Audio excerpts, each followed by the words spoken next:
with the first 2 hours of discussion out of the way, we are finally ready to deal with the end of what happened in Flashpoint. If you guys haven't seen my previous videos about this patch, maybe go back and have a little bit of a look at those. But today, we're going to be talking about the absolute most ridiculous, crazy, epic stuff that has come ever in a Living World patch as far as the narrative is concerned. Today, we're going to be talking about a scene in which an elder dragon is fighting against a god.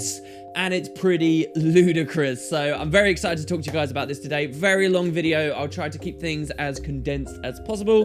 But today we are going to be dealing with the final instance from Flashpoint called the Heart of the Volcano, located in the middle of Draconis Mons. So, a very brief recap of the story so far. We find out that Lazarus, who's been masquerading this entire time as Lazarus on Tyria, was instead Balthazar, who was catapulted to the story very quickly. Alone could have been, you know, the height of discussion and interesting things that came from this patch. He runs off to the Fire Island chain, having stolen Timey's machine that is capable of killing 2 elder dragons at once by pitting Primordus and Jormag together. And this god is seeking to use that machine to destroy those dragons, which would sound good, except Timey has realized that the more elder dragons we kill, the more out of whack the balance of the universe seems to be getting. Ever since Morgemoth died, particularly, stuff seems to have been getting a bit crazy on Tyria, and so we think this might be a terrible idea. Even worse, it might be a terrible idea to kill 2 elder dragons and have all that power go into some murderous, crazy bastard, that being Balthazar, who doesn't seem to have been very nice so far. So as the end of the story commences here, we are following Balthazar, who has the machine, trying to get to him before he can activate it and do any damage in a weird way, and we're kind of winging it. We're seeking to defend the elder dragons as we chase Balthazar into the mouth of a ridiculously hot and active volcano. And so that's really where we're going. We can survive in here because of the assistance of the druids that don't really take very much of a part in this part of the story, but are grateful for us at the end. So let's talk about it. The room we enter, as you guys can see here, is crazy, crazy, crazy. Timey, I've reached the volcano's chimney. The druid's ward is holding. I am feeling some heat, though. I'd expect you to work up a little sweat, but let me know if you experience a fiery death. I actually think one of the most outstanding and cool things about this entire patch is this room. What we're actually in is kind of a special story instance that isn't technically the same as Draconis Mons, and the more you play in this story instance, the more wild you realize this environment is. You might feel like you're in the middle of rock and earth and stuff right now, but you're actually really high up. This is one of the wildest environments we've ever been in Guild Wars 2, except maybe Glint's Lair was pretty surreal. The Zaitan airship battle actually was very cinematic and awesome as a location. Going into Morgemoth's mine was a pretty interesting place, but this is definitely up there, right? And I appreciate it so much more when we go to these crazy places, considering this was just a handful of devs that were a part of the Living World team that had a very brief budget and time to actually get this stuff out. So I really like this. Don't forget to play with post-processing on in this instance, guys, if you're going to do it for yourself, because you do miss out on some stuff. So the idea of the whole instance is we're at the top of the volcano, which the regular map, you know, we have to climb up to get to, and we're descending down into the depths of Tyria, which is kind of Primordus' domain, as you guys know, where Balthazar went. But as we descend, we're immediately hit with an obstacle, and that is a weird magical barrier that we somehow have to break through. Looks like there's some sort of energy barrier here. Any ideas? I can describe it for you if you want.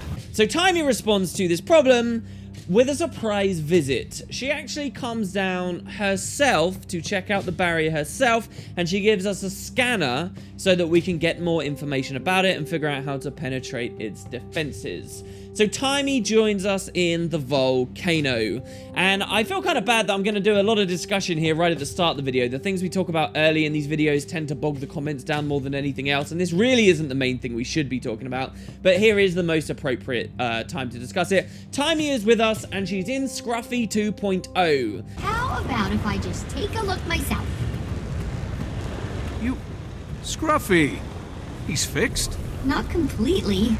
So, Scruffy 2.0 is his first introduction to the story. If you recall, Scruffy kind of died, if you will, in Heart of Thorns in a cutscene that was attempting to be really sad in Ratanovus, but really wasn't that sad. And ever since then, all the way through Living World Season 3, which as we know is now coming to a close, Timey's been kind of vaguely referencing repairing Scruffy 2.0. So I suppose that this is Scruffy's big brand new entrance to the story, and it's a big, you know, story beat to bring him in, so I like what they're doing there. I also like the new design of Scruffy 2.0. There's not too much to say about it, though. He's kind of a mech now, right? She rides inside him. She used to walk around on his shoulder.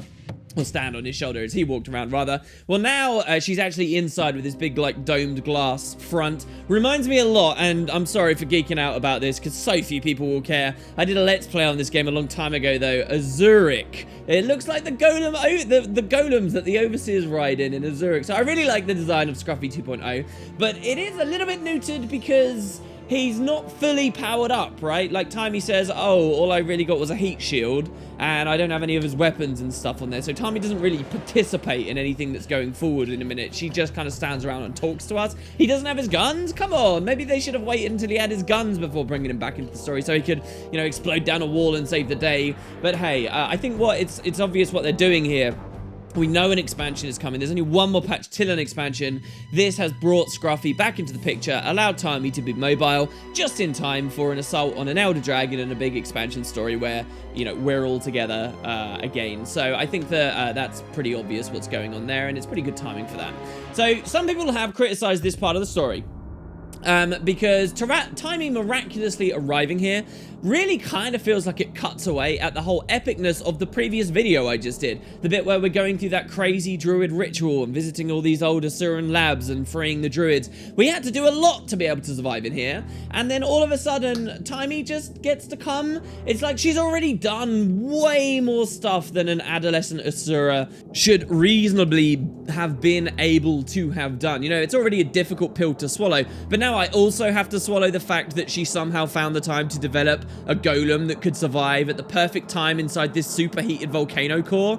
And I've heard some people complain about this. I kind of sympathize with what they're saying. It does feel a bit weird, but I kind of feel like this is a weird one where mechanics of the game are conflicting a bit with the pure story, right? Like, so I feel the main reason people might be criticizing this is because the druid ritual part ended up being the bulk of the playtime in this patch, and so then it feels worse when she just miraculously doesn't even have to bother with it or whatever, and it suddenly kind of guts all that time you spent dealing with it. So it's a thing where on paper, maybe this Timey arrival isn't that bad, but where the mechanics and gameplay kind of twist things a little bit out of touch. I don't necessarily think it's fair to blame the story majorly here, and I do wonder if, again, we're being a little bit too picky at this point. But the fact that Timey found a way into the volcano adds another unreasonable accomplishment to the list aside. This does indeed mean that Timey is with us throughout the epic finale of this story. And the following events are ridiculously epic. They're featuring both an Elder Dragon and a god in this wild, awesome area. I said at the start of this little video recap here that this patch was expansion scale, and I really do mean that in some respects. This is the thing that kind of grates me more than anything else. Timey being here. Timey just feels kind of out of place in the following events to me. And I feel like her being there and her casual, sassy, relaxed conversations during such an epic and what should be scary moment really sort of ruin it. Now, let me be clear, I do like Timey, and I think that she adds something really decent and necessary to the story, but I think of Timey in the same way as I think of the Quagon or the Skrit as functions of this world. They're parts of the world building, they're parts of the story, but they have a certain place where they can most effectively be used. Timey as a distant correspondent who keeps it light with us with jokes really works super well. The voice actress is incredible, she's a great character. Timey breezily speaking to us and sticking her nose into an Elder Dragon versus God conflict doesn't work for me. That's Primordus, right there. I've never been this close to an Elder Dragon. Maybe the answer would have been to, if she had to be here, have her a little bit more scared, a little bit less perfect, a little bit less full of solutions and calm and collected. But whatever it was, I feel like this whole scene really was somewhat ruined for me because Timey was here, and I hate to be the, you know, the downer on that. And again, I do like Timey for what she is. There have been reams of conversation about this online since the patch, so I did want to talk about it in this video. I don't want to bog the video down too much with it, and I'm sure you guys will add a lot more of your own thoughts down below, and I'd love to read those. Some people, I'm scared, are about to misinterpret me as disliking Timey and being, you know, rude about where she should be, and I think those same people would be the same kinds who misinterpret my opinions on the chart, and my disdain for their mollification in Guild Wars 2. But hopefully, I've explained myself reasonably well. So anyway, like it or not, Timey's going to take part in the scene. I'll leave it there. Let's move on. So the scanner we get is a special action hotkey that you can use anywhere in the room. There's an achievement to trigger it on various things. It's detecting energy fields, and we use it to detect the barrier to find some weaknesses in it. One thing that I couldn't quite help but notice is the idea of this thing is to detect energy. And look at the skill tooltip they created for this thing. It's like a little triangle, sort of like the Eye of Janthea. And this is just after the patch where the Bastion of the Penitent came in and the Eye of Janthea was there. Am I digging too deep here, guys? Are we fully out of Massart and White Mantle territory, or is that some kind of reference? Illuminati confirmed. Anyway, so we find a defect in the field. Hooray! You didn't die! That's scientific progress.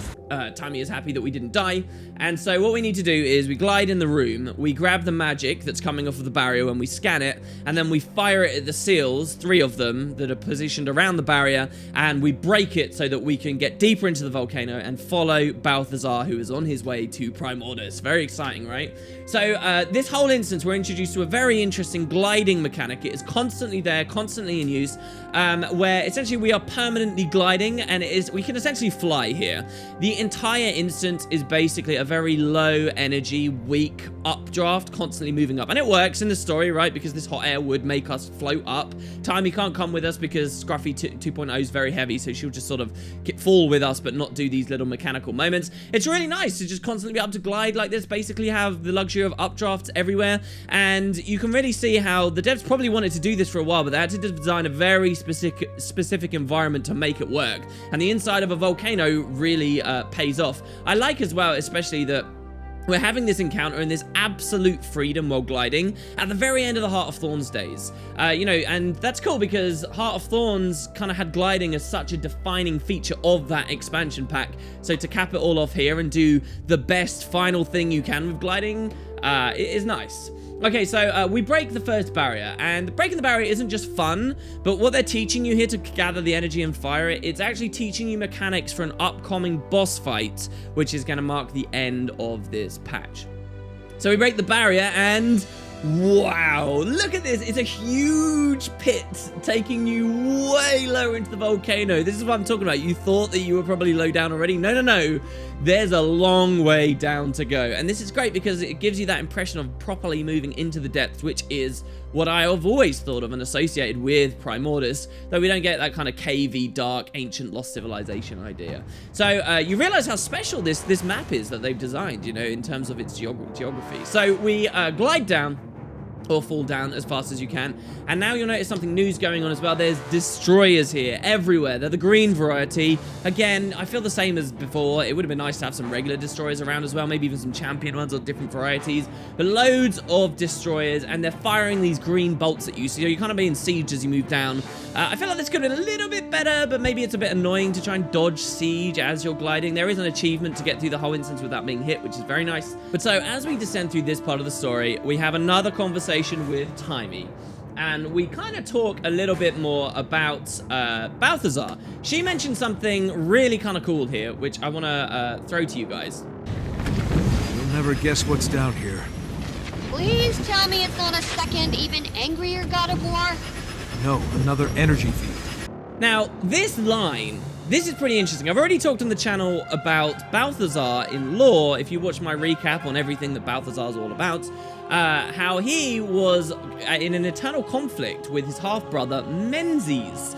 And maybe I'm digging too deep, maybe this is the triangle thing, but don't you guys think that this would be a very cool little sneaky nod, a tiny little hint that we'll look back on one day and smile when we see that perhaps the devs are suggesting that Balthazar has been usurped by Menzies?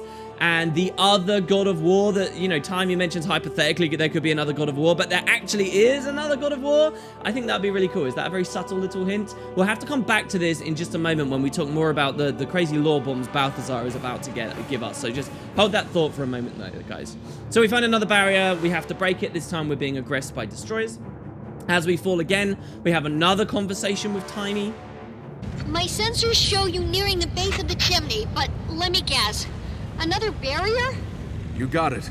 And more destroyers. Many more. You know what to do. Timey's talking about, and like I say, we're winging it. Should we use this machine or not? Do we use the machine and to destroy 2 Elder Dragons but have a superpowered god? Or do we destroy the machine and leave the dragons there but not have a superpowered god? What should we do? A very cool idea for a conversation. I like the pacing of this as well because we've got a long time to fall and think and, you know, really understand everything that it is that's about to happen. So everybody, every player at this point in the story has the chance to understand the jeopardy and what the conflict is. And we've had a lot of conversations like this over Flashpoint, and this is really the last big one.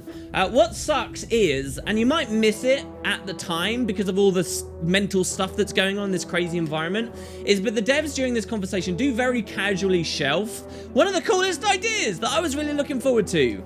But again, we'll have to hold this thought, but they say this. There's really no other way to kill Primordus or Jormag. They're each other's weakness. Like Mordremoth was its mine. And without my machine, I don't think they're gonna duke it out physically. Feels like that would be a disaster anyway. I can't believe we're seriously considering saving them. That Timey doubts they would physically duke it out. How sad is that? I mean, when we talk about the idea of 2 Elder Dragons being destroyed at once, it was always with the idea of 2 Elder Dragons fighting one another. I guess it makes sense because, of course, this is just a Living World update, and how could we have 2 Elder Dragons fight each other at the same time? That would be ludicrous. Like, all the animations and crazy stuff that they'd have to build for that is way outside of what a Living World release is capable of. But hold that thought. Just because Timey here says that they won't physically duke it out, and just because, well, some other stuff's about to happen in a second, it doesn't mean we won't ever see this. So hold that thought too as well.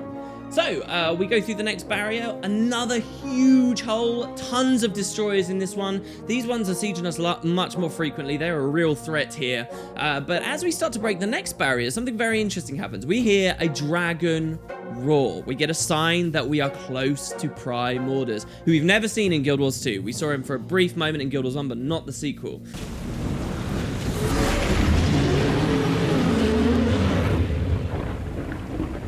We hear a dragon roar. This actually reminded me a lot when I first played it of some moments that the personal story had. The personal story was very bad at delivering some of its big beats, but some of the coolest moments of the personal story are these situations where Zaitan roared at us. Zaitan from across the seas, when we, made these significant advances against him, you could hear his anger, you could hear his rage, and so you kind of get that from Primordus. We interpret that here, though, as that Primordus is in danger, that Balthazar has reached Primordus, and we could be seeing a struggle in a second. At this very moment, all the destroyers that were around us and were seriously aggressing us and making this kind of hard, suddenly die. Timey, all of the destroyers. They just dropped. Wow, so this was very cool. We realized that the machine must be on. Balthazar must be attacking Primordus here, and we have to get there quick. Now, remember what we found out from the previous patch, that now that the machine has been activated, to deactivate it, we're just assuming it will be destroyed, and our one opportunity to kill both dragons will be over. So we're in a real pickle here. I like what the devs did here as well, by the way. They had some real balls. They killed all these destroyers in the name of the cinema and the story, not the gameplay, right? Like, the breaking this last barrier, in terms of gameplay, is just as easy as the first one, except now you know exactly what you're doing, and it could potentially be boring, but they know by killing all of these destroyers around you, while the gameplay won't be so interesting, it creates this drama, and it feels really tense, it feels really epic, and I love that they did that. I thought that was excellent. So we fall through into the last room, and oh my god, I don't know what you guys were expecting, but look at this! Look at how freaking huge this room is! This is amazing! This is so cool! A giant room filled with lava. If you do fall in the lava, you will take massive damage. It's unbelievable. So there's a lot to pick at here. There's a little platform you can glide over to, you can land, you can get the lay of the land. What do we see? Okay, so first of all, we can see Balthazar, sort of. He's weird and magical, but he's in the room, and he's floating above Omad's machine that we saw earlier on, right at the start, where he'd stolen it. And what he's doing is he's firing these laser beams of energy across the room from a floating mechanical platform that he's constructed or stolen from the Asura or whatever. And these laser beams are firing through the room. There's blue ones and there's red ones, suggesting, of course, Primordus and Jormag's energies wrestling. In fact, if you actually walk into these or fly into these, apparently, the red ones will burn you and the blue ones will chill you, which is kind of interesting. So we do not see Jormag's influence anywhere in this patch except these blue beams, okay?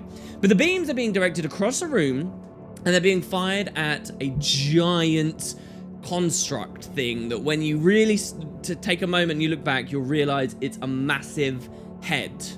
This is Primordus. That's right, we are seeing Primordus, the third Elder Dragon, for us to have seen in Guild Wars 2. This is Primordus, and he is massive.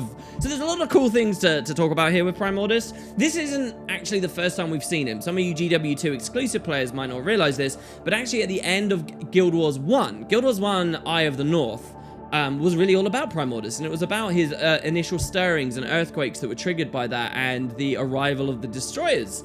And at the very end of Eye of the North, you destroy one of his champions, Primordus' champions, in a room that he's there. And in the final cutscene, you see Primordus open his eyes. Now, Primordus back in GW1 looked very different. He was much more slender, much more draconic looking, right? Well, not that Primordus in GW2 isn't draconic looking, but, you know, it's a very, very different shape. Much smaller. So, I mean, do we like that he looks different? I think, of course, we like that he looks different. Primordus at this size, at this scale, is mental. It's exactly what we always wanted the Elder Dragons to be. These huge, enormous, defyingly massive creatures.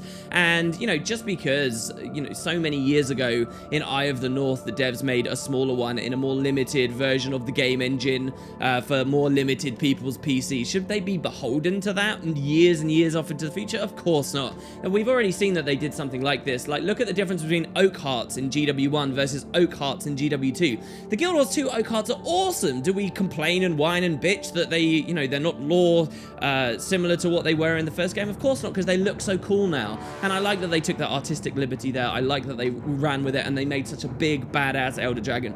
Primordus at this size is big, guys. Way bigger than even Zaitan, who himself was massive. It was just he was far away from us on the tower, so we couldn't quite see so well.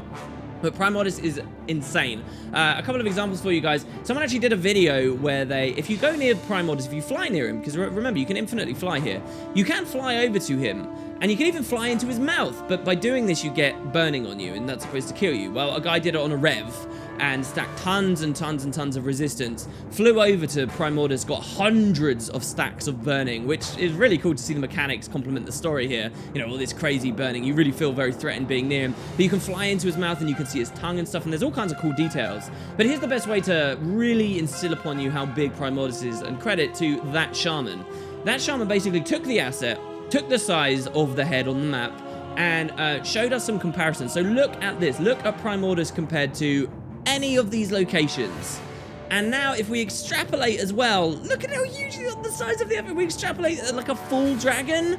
This thing is mental. It's huge. And I love that the devs aren't scared to bite off this much. You know, they kind of had to cop out a little bit with Morgemoth. They kind of had to cop out a little bit with Zaitan. But they are showing, look, Guild Wars 2 is about the fight against the Elder Dragons. We're going to show you some badass Elder Dragons. So in this patch specifically, obviously it's Living World. We only really get his head. But this is really whet my appetite. I'm very, very, very excited about. You know, I'm excited about some idea of a Shadow Colossus, the style fight, where we are riding around on Primordus's back one day, and you know the world is whizzing around us, but we're on this enormous creature. It's going to be very, very interesting.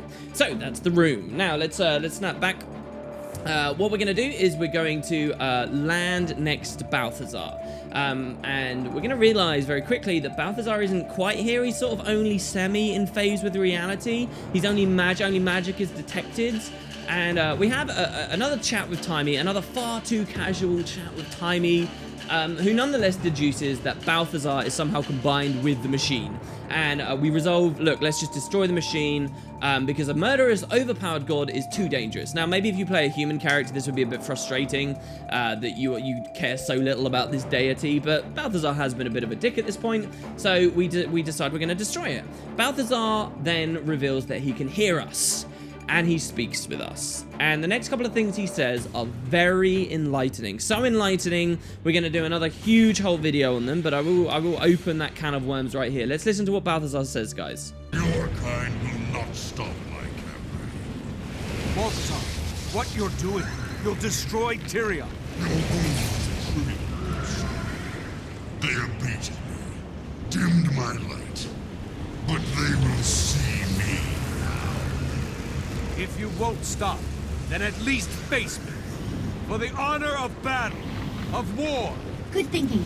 A certain death sounds, but good thinking. I've learned there is no honor in war. So, Balthazar at this point alludes to a lot of different things that have gone on with him since we last heard or was referred to him in Guild Wars 1 that we had no idea about. This is all new stuff, weird stuff about Balthazar's backstory. So yes, Balthazar was revealed to us in the first instance, but it's only here really at the end of the patch that we get some actual hints about what might be going on with him. And there's a vast number of different directions we can go in here, guys. This has been a real paradigm shift in terms of how we think about the gods and what's been going on with that lore. But the main thing I want to pull on just here, before we really deal with this whole they dimmed my light stuff, right, is just this one idea that Balthazar has been quite clearly depowered. That is what the devs are talking about here. That's what they're suggesting to us. And the particulars of the backstory we'll get into later, but that is very important to understand. Balthazar is depowered. When Flashpoint first came out, there were a lot of confused players, a lot of people who didn't quite know what was going on or were disappointed with various aspects of this patch, asking questions like, why did Balthazar have to have the white mantle at his side? Why did Balthazar later have to have mercenaries at his side? And the answer to these questions are, it's because he was depowered. Why didn't we go blind when looking at Balthazar? You're supposed to go blind when you look at the gods. It's not because, or, you know, it's not picking and trying to take weird examples of and taking the romance out of Malkor's story and the idea of the statues. The beauty of Malkor's story is that people really did go blind looking at the gods, and yet he would snatch these tiny looks to try and make these statues that nonetheless may not have been accurate representations. And this is what pained him so when he was trying to do a representation of Dwayne, right? It's not saying, oh no, you can kind of look at the gods. No, you can't look at a god. You will go blind. What's the point here? It's that Balthazar is depowered. That's why this isn't happening. Why was Balthazar using fire grab? Why wasn't he able to instantly kill us? Why could we defend ourselves at the machine at the start of this? It's because he's depowered. He's fallen out of favor of the other gods. There's so much to speculate on, so much good stuff, but I really have to make that clear to people. A lot of the criticisms that came at Flashpoint aren't worthwhile criticisms because this guy is clearly not really a god anymore. He's a vessel for magic, and he has intelligence and understanding, and he was a god once upon a time. But in a weird way, we're not actually looking at a god, and that I really like, because again, that preserves a lot of the mystery and a lot of the excitement I feel when I think about the gods, and I feel like all those aspects of the world building haven't been taken away. So this is huge, and believe me, guys, we've got at least 1 or 2 videos on all the exciting stuff we could talk about with Balthazar. But so Balthazar is mad at us, and he does have some strength, of course. So he's going to send his dogs at us. So yes, I talked about these in our lore recap about Balthazar. He's got his dogs, Tamar and Togon. We actually see them. So are these the real ones, or are they weird summons? I like the idea that you can, as a human, summon your own version of them to fight against the dogs, which is what I did. This was another opportunity where the devs desperately should have given humans something special. And if they put a special Easter egg in, where if you summon the Hounds of Balthazar against the Hounds of Balthazar, if there'd been a special line there, this patch would have been so good. It just seems that this Living World team didn't learn from all the amazing stuff that some of the other teams had been doing. If there had been specific human stuff, again, here was a time to do it. But we get this badass music trigger, and this is the boss battle. It's not fighting an Elder Dragon. It's not even fighting a depowered god. It's fighting a depowered god's minions, but it's cool enough. And so what we're going to do essentially in this fight is we're going to kill the dogs, and we're going to use these techniques we've been learning from the magical barrier breaking to destroy the 2 dogs. And that's kind of the end of the patch. We destroy the dogs and successfully overload the machine. sure? Are you sure? Yes, we'll find out. What is Balthazar doing?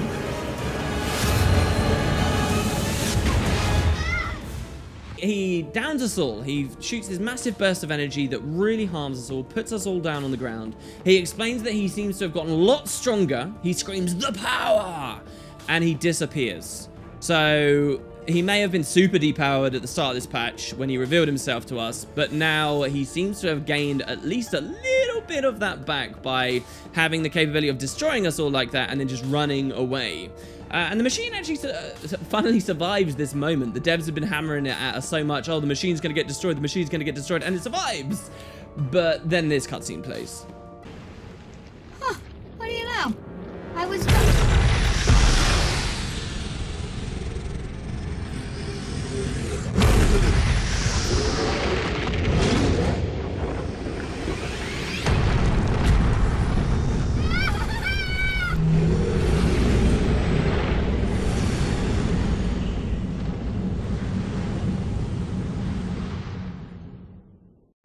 And, well, what do we see there? Primordus is gravely wounded as the machine is destroyed, and Balthazar is gone. And that's kind of where we finally get to take a breather and things end. So, what epic stuff, guys. Primordus recedes back into the lava there. Timey uses her little machine. We scan and we hear this. The Elder Dragon Spectrum Primordus energy is subsiding to pre-awakening level. And Timey says, "Night, night, sweet dragon." Guess that happened to Jormag too. And I really do believe that probably did happen to Jormag. So there's a lot to chew on here. Let's just talk about how the patch ends. We and Timey have a little bit of a chat. We explain that our next job, so stuff that's going to be happening in the next patch probably, is we're going to have to figure out what happened to Balthazar, our divine friend. We say hopefully he was scattered to the mists, but obviously that's probably not going to have been the case. Maybe he does go back to the mists, actually. Maybe his real beef is out there. He doesn't seem to care very much about Tyria at all, right? Oh god, I need to hold off from all this speculation here. But we also explain that we're going to have a lot of convincing to do, because we did just kind of save the life of 2 Elder Dragons. So who might we have to do that convincing to? Well, Almora did appear in this season, The Living World. Maybe she's got some questions for us. Don't forget, just last patch we found out that Logan's probably going to be the leader of the pact. Logan might not be very comfortable with what we've done here. Be a great opportunity to bring Zodja back in as well, because this is all really revolving around Timey, and Timey does have some connection with Zodja. Maybe this is stuff that will start happening in the expansion. I wouldn't be surprised though if Logan is kind of pissed with us, and I think it'd be really interesting if we kind of have next expansion Destiny's Edge come back into the front at the same time as Dragon's Watch, and we're almost like competing or something. It'd be interesting, but we're gonna have to explain ourselves, and not everyone's gonna understand perhaps. I do think that this last conversation, we're way too chill about everything. But hey, lastly, at this juncture as well, I would point out that there were some very cool achievements in this patch as all of this stuff went on. What a brilliant instance. And that's kind of where things conclude. You can have a chat with Timey about Dragon's Watch, about Marjorie, about Casimir. You can speculate as to what Casimir had been doing recently, suggesting maybe that is a worthwhile mystery to keep in our minds. And so, yeah, that's the end. But there is a big thing to talk about. And that's the fact that Jormag and Primordus both seem to have been depowered here, or destroyed, or removed from the picture, don't they? And that's huge, alright? So a lot of people were very, very unhappy with the Flashpoint patch. And I think most of this unhappiness, specifically for the story, comes from people who have a perspective. And that perspective is this, that this, what we just saw, what I just talked about, what we played in this patch, that this, if you believe this was our Primordus fight, and this was our Jormag fight, people who sincerely stand by the idea that these Elder Dragons are now leaving the story of Guild Wars 2. That after all these years of setting up Primordus and stuff since way back in Eye of the North and setting up Jormag, after all of this is the Elder Dragon fight. This is the end. We have destroyed, we have killed, for lack of a better term, 2 Elder Dragons. Nice and easy. That's been sorted, and we're going to move on. And if you believe that that's the end of that story, then there are obviously so many things to be mad about with Flashpoint. Because that is expansion grade storytelling forced into a patch that couldn't compete, right? So if that is what happened with the story, here's what people are mad at. They're mad that we never even got to see Jormag. We're mad that we never even got to see more than Primordus' head. Yeah, it was big, but can't we see the actual dragon? What a cop-out. We didn't even fight Primordus here. He just watched us. You'd be mad about the fact that Orr and the Mordremoth campaign took massive, you know, journeys through respective environments and stuff, yet to destroy Primordus and Jormag, all we had to do was a little submarine from Ratasum in the space of about 5 minutes. You'd be mad that Timey has concocted a machine which maybe had some precedent in the story, but really didn't have to come back at all, but Timey was smart enough to create a machine that really did kill 2 Elder Dragons and solve these problems. You'd be mad that the Kodan or the Norn had nothing to do with Jormag's defeat. You'd be mad that we never got any satisfying depths of Tyria exploration to reach Primordus, and so much more. There are about a million reasons why I would be frothing at the mouth. This would be awful. But honestly, I don't see why anyone came out of this patch with that perspective at all. I'm honestly surprised at how many people entertained that idea, because to me, for all these exact reasons I just said, it's why it's so obvious that this was not these Elder Dragons leaving the story. This has not been the absolute solution to this problem. We haven't killed 2 Elder Dragons here. That would be absurd for them to have done in the story. The way I see the Flashpoint story step, aside from all the cool Balthazar stuff, is this is essentially nothing more than a stopgap. This is a delay. This is just putting something on hold. This isn't the end of Primordus. This isn't the last we've seen of Primordus. We may well have that epic fight with him later. We may well go to the depths of Tyria and so forth. All they have done is delay things. The devs were exceptionally careful and precise with the writing, the way that Timey refers to things. She says, we spared these dragons. We haven't killed these dragons. We've spared them. It's the opposite. Let's rewind for a second, okay, just to really dig into this. What is one of the biggest problems that the developers identified with and the players identified with Guild Wars 2 after Zhaitan was defeated and around Season 1 of The Living World and beyond? And it's this, that the Elder Dragons are the big antagonists of this game, but it's this weird thing we've been in, that the Elder Dragons are supposedly supposed to be getting bigger, and they're supposed to be threatening us, and the peoples of the world are supposed to be banding together to fight against them. But why aren't they doing anything? Why does it feel like they're so passive? What's the point in being scared? What's there even to be afraid of? There was no answer to this question. It made the Elder Dragons, ever since the personal story ended in 2012, it's made the Elder Dragons idiotic almost as antagonists. They aren't a credible threat. They never have been because they weren't moving around or doing enough. And so what the developers have been doing here, I think, is obvious. We have an expansion coming, and in that expansion, like all the products before it, will almost definitely focus on us destroying a single Elder Dragon, with a proper high-budget boss fight and all the rest at the end. But while we're fighting that Elder Dragon, there are 2 on the table that it could be. It could be the Deep Sea Dragon or Kraukatoric, right? You can take your pick as to which one's more likely. But while we're doing that, that same question would be on everyone's mind since the Season 1 days. Why aren't Primordus and Jormag doing anything? Why are they just sitting around? Well, what the devs did with Season 3, I think, is they gave us an answer to that. They've said, right, this is a big problem. Yeah, the Elder Dragons aren't credible. Let's give a real reason as to why they're not doing anything. Let's write a story in Season 3 that answers that.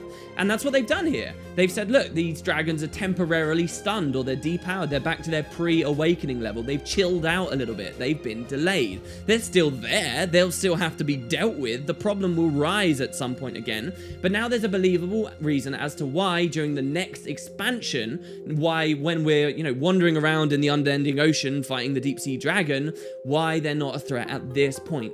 That's what this patch is. I think this patch simply looks a lot more epic than it actually is. And I mean that as a compliment. It feels like something totally ridiculous and wild happened here, and in a lot of respects it did with the Balthazar stuff, but fundamentally the devs weren't seeking to deliver the content of 2 expansions in one blow. It's crazy to believe that. On paper, what happened here is a pretty reasonable thing for a Living World patch. And you might say, well, no, they are trying to get away from the Elder Dragons. You've said it yourself, Wooden Potatoes. Wouldn't the game be much more exciting if the Elder Dragons weren't the antagonists, but it was people with more shady motivations and more reasonable stances on things? And I agree with that. And I do think it will be nice to see the franchise move beyond the Elder Dragons at some point. But when I think of Guild Wars 2, I think that Guild Wars 2 is the story of the Elder Dragons. I think the devs probably share that sentiment. They're not that eager to run through them that in Flashpoint they kill too. And though they may not have handled Zaitan or Mordremoth perfectly, I think ArenaNet are going to keep trying until they get to the point when they can tell this story correctly. And giving us a satisfying answer as to why some Elder Dragons aren't on the offensive right now is a big part of telling that story correctly. So they made nothing but good moves here.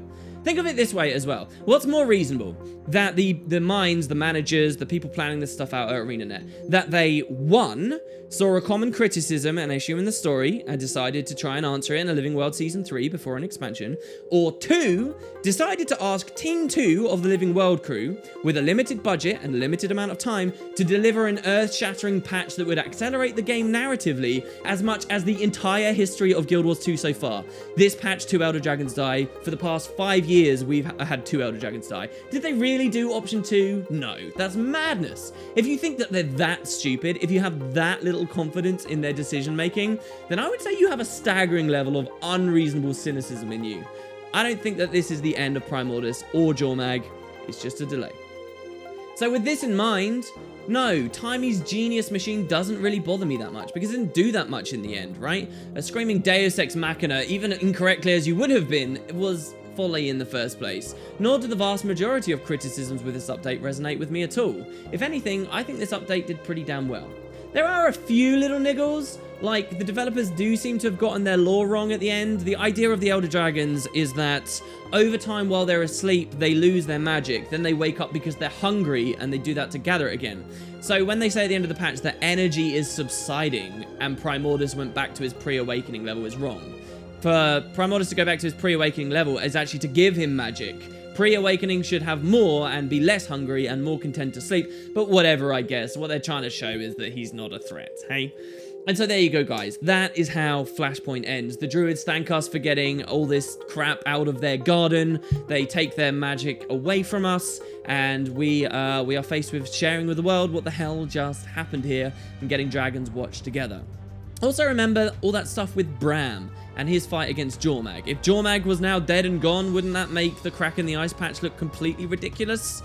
And that's where our eyes will probably be setting to for the finale. Bit of a risk for the devs, right? A lot of people didn't like what happened with Bram, and he's going to be probably one of the main storylines in the finale of Season 3. Interesting to see where they take that. There you go, guys. That was Flashpoint. That is really everything we saw, and the door is now open for me to talk a lot more about what could be going on with Balthazar and some of these other really awesome ideas. I'd love to hear what you guys have to say, and even way back to some of that early stuff we talked about as well with Timey. How did you guys feel about Timey being here? How do you feel about any of this? Are you on my side? Do you think that, maybe we will still see the Elder Dragons, or do you actually believe that that's them leaving the plot? I'd love to hear what you guys have to say on that and so much more. And until next time, have a great one, guys. Thanks very much for watching.